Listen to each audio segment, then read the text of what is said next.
Hello guys, welcome back to this channel. In this today's video, I'm going to show you how to convert text to audio with our phone.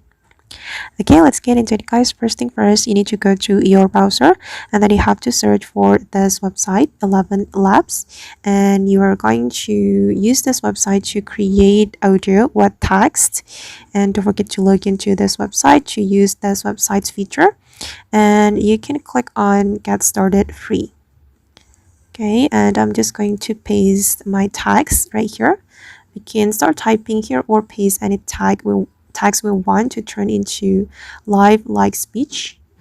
I'm just going to paste my text, and then we can choose the voice right here.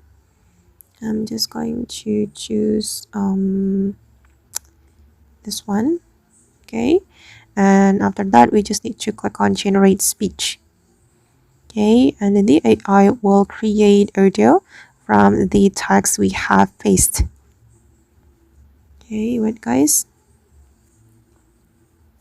Okay, and now the text has been converted to audio, and then I'm going to play it.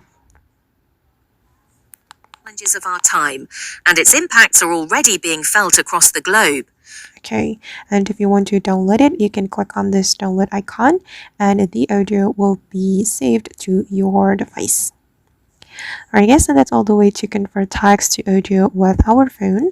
I hope this tutorial will be useful for you. Thank you so much for watching, and see you in the next video.